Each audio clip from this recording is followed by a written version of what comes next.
Well, hello friends. Today I'm taking you through the process I used to create this contemporary portrait using a reference photo I took of myself as a basic idea. And I know it doesn't look anything like me, but that was kind of the idea. But first we need to paint a background, so I'll list all of the colors used in the description below. I'm using a catalyst wedge to apply the paint, and I'm just kind of getting paint on the canvas in order to make a very loose, very kind of abstract background, but also to make it look a little bit more like an oil painting. So I will be going in with a brush and other layers of paint in order to make a kind of neutral colored background, but also not just using one flat color. But while I do that, I'm going to explain kind of what my thinking is behind creating a painting like this. So my goal for a while now has been to figure out how to make an exclusively acrylic portrait look like or close to an oil portrait. Why? Well, let's face it. Oil portraits look more realistic, they have more dimension, and they don't look flat. Acrylics, on the other hand, they tend to look really flat. And when you're doing a portrait, the colors tend to be too bright or fake looking, and a lack of soft gradients and blendability because of a quick drying time can end up making a portrait look harsh and unnatural.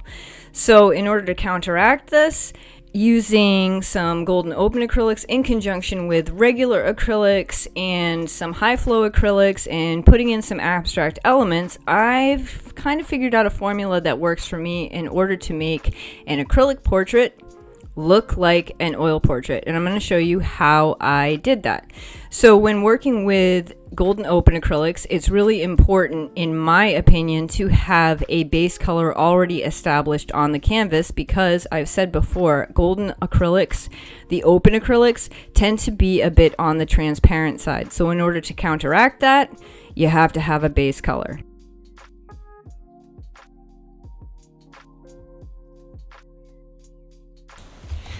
Okay, so let's talk about skin tones a little bit. I just mixed these. These are the colors that I use to mix various skin tones.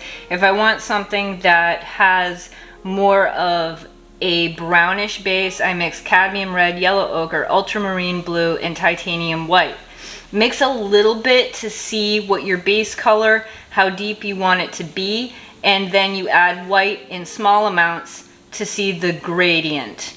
So this one would be a little bit more on the rosy pinker side, which would be alizarin crimson, cadmium yellow, ultramarine blue, and a little bit of titanium white.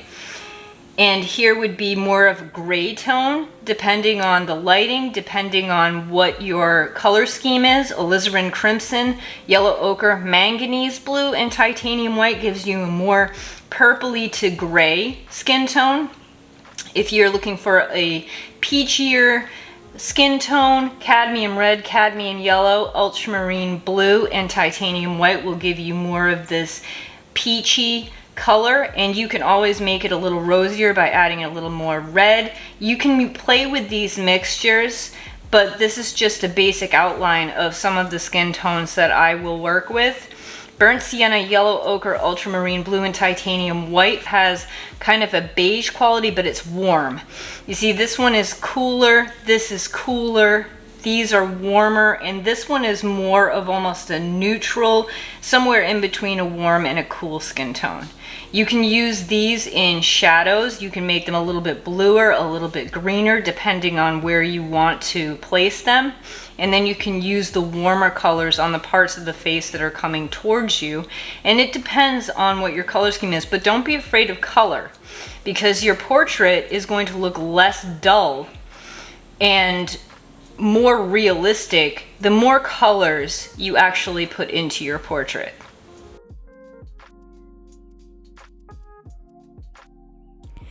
So I put the reference photo of myself up next to the process so you can see how I used the structure of the reference to create the face, but embellished the facial features so it doesn't look like me, which is actually a really good thing, because the photo of me looks like I had a little too much to drink and then passed out in a chair. That being said, I am using all of those skin tones that I showed you in the previous clip to create the facial features of this face. Now, when you see the colors go on, I want you to notice that there is a color shift as they dry. They do dry a bit darker, and the golden open acrylics are more transparent than regular acrylics. So you'll see some of that gray come through onto the face, but this is only the first layer. And the first layer is really important for creating an acrylic portrait that looks like an oil painting, because oil paintings are normally done in layers. So I'm actually treating this very much like an oil painting, blocking in color, and when I go to a close-up shot later, you will see how the brushstrokes are laid down in order to sculpt the shape of the face, and how the majority of the brushstrokes are straight and not curved. Now, this is an important factor to create a portrait that looks more realistic and less cartoonish. The other thing to consider when painting a portrait is to exaggerate the color. If I painted all the colors I see in the reference, the painting would be very vanilla. In other words, boring. There isn't much in the way of variation of color in the reference, so using a variety of skin tones like the examples I showed you earlier will make for a more dynamic and interesting portrait. And at the same time, color can be used to show the end of one plane shift and the beginning of another. I'll explain more about plane shifts later. In my last video, I played around with painting feathers, abstract and more realistic. As you may now know, I love birds. I use them as symbolic representations of freedom and also as winged messengers in some of my paintings. This painting is really no different in that regard. I'm using feathers to represent freedom of expression in this case. So first I want to get some dark feather-like shapes into the background using the golden open acrylics, but also using regular acrylics and a palette knife in order to get some of those abstract feathers into this. One of the reasons that I use a palette knife and some of the more high viscosity paints for the palette knife is because it creates some texture, and it creates a couple of different abstract points of interest. If everything is the same exact texture in the painting, then it's kind of, I don't know, I think it adds something to it when you have a varying texture. So we're going into the foreground now, and I'm going to add some brighter colors. So I'm using a cobalt turquoise, and I'm also using teal and a mixture of white to get kind of these feathery shapes. So the other thing that you can see is that they're just brush strokes. There's not a whole bunch of rubbing or, making things really smooth. I'm just using some brush strokes overlapping in order to create this illusion of this feathery texture. And I kind of do that throughout this whole entire process of bringing these feathers to the forefront. So they're not highly detailed feathers. It's not like I'm painting each of these feathers individually and each little hair on the feathers. I'm just kind of giving this impression of feathers being there by using color and brush strokes to create that effect. So here's an interesting part of this process, and one of the things that I've learned is that giving the impression of something is more important in the surrounding the focal point. It will bring the eye closer to the focal point. You'll see the focal point as being more realistic if you have more abstract elements around it. And it also helps to create some movement within the painting. Creating movement within a painting so that it doesn't just look like it's something that's stuck onto a canvas is kind of a cool thing, because you can almost feel a breeze that's blowing the feathers around, or creating an atmosphere. And I think creating an atmosphere creates a feeling in people. It evokes some kind of emotion. And you can kind of look at a painting and be like, oh, wow, okay, so there's definitely a breeze or there's motion happening. And that's something that you can achieve with brushstrokes more than you can achieve with putting a lot of details into every single part of the painting. You don't need to do that. And you can add some more vibrant colors, and you can do what you want, and textures and the rest of it. And I think that's a really good way of doing that. So there are some places within a painting where you can blend, and usually it's where one area meets another one in order to create a gradient. But you can also do the same thing by using stacked brush strokes. So here I'm using a little bit of blending here and there, but I'm also going to be, as it gets farther away from the face, just using brush strokes to create the shape of the neck. And it's almost better that way because, once again, you don't need to have everything looking hyper realistic. The closer you get to the edge of that canvas, the less you want it to look like it's just okay, and then the picture is cut off. If you have some abstraction there or abstract features there, it's not going to look weird. If you have everything hyper detailed all the way to the edge of the canvas, it ends up looking a little bit strange. So just having some brush strokes, giving the illusion of a shoulder, and just by putting a bunch of brush strokes and stacking your brush strokes together will create that effect. So this is a splatter tool, and I ordered it from Amazon, and I think it's a Liquitex splatter tool, but I'm just doing some paint splatter to once again create some of the movement around the area of the face. And then high flow acrylics. These little bottles I picked up at Hobby Lobby, and so you can get these really fine lines.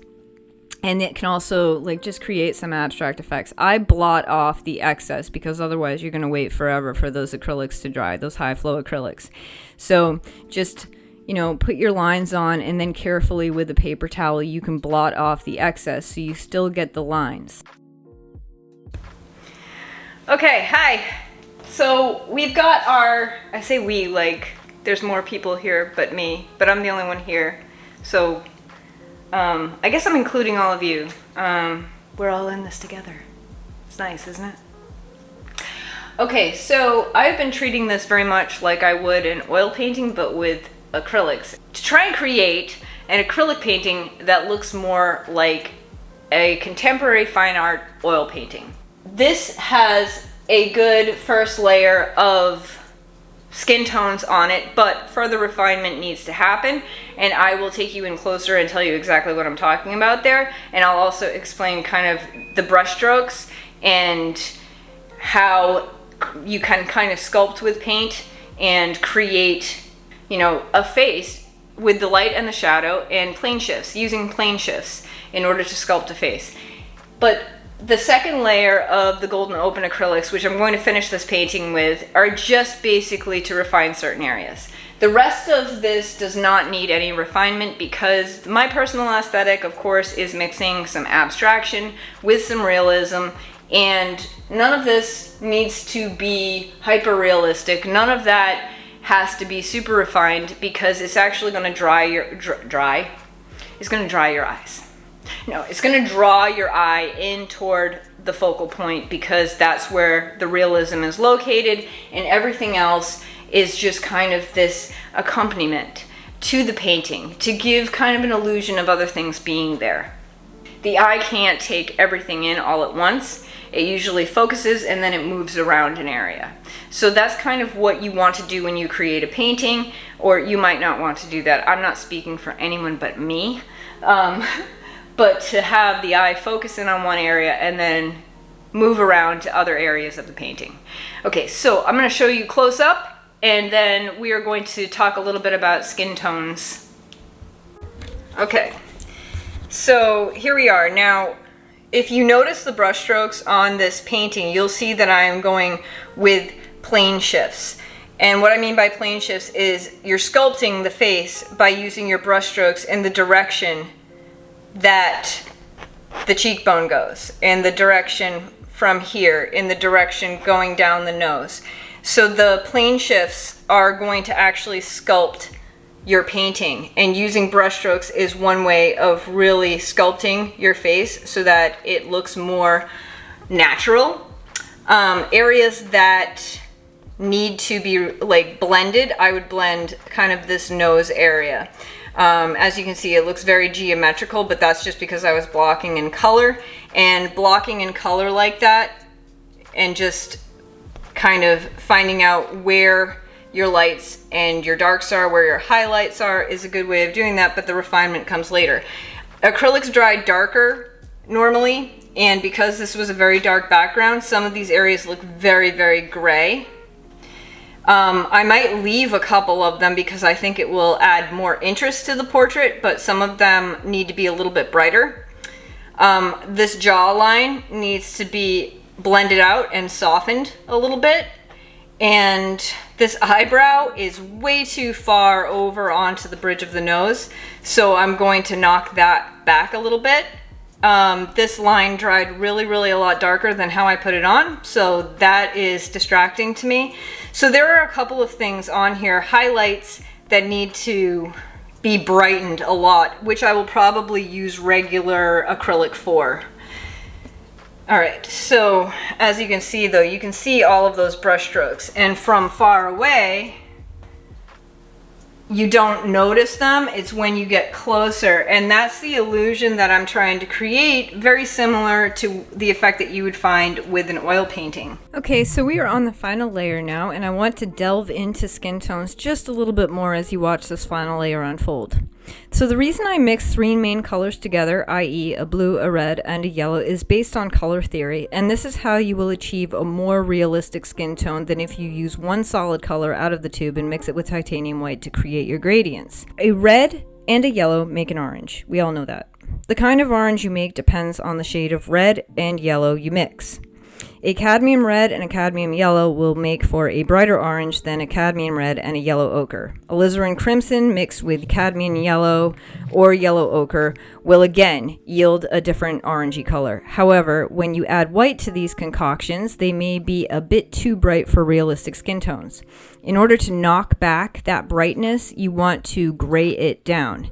And the way that you gray a color down is by using the opposite color on the color wheel. And the opposite color to orange on the color wheel is blue. So if your color looks too orange, you add blue. If it looks too purple, you add its opposite, which would be some kind of yellow. And if it looks too red, add some green, or vice versa.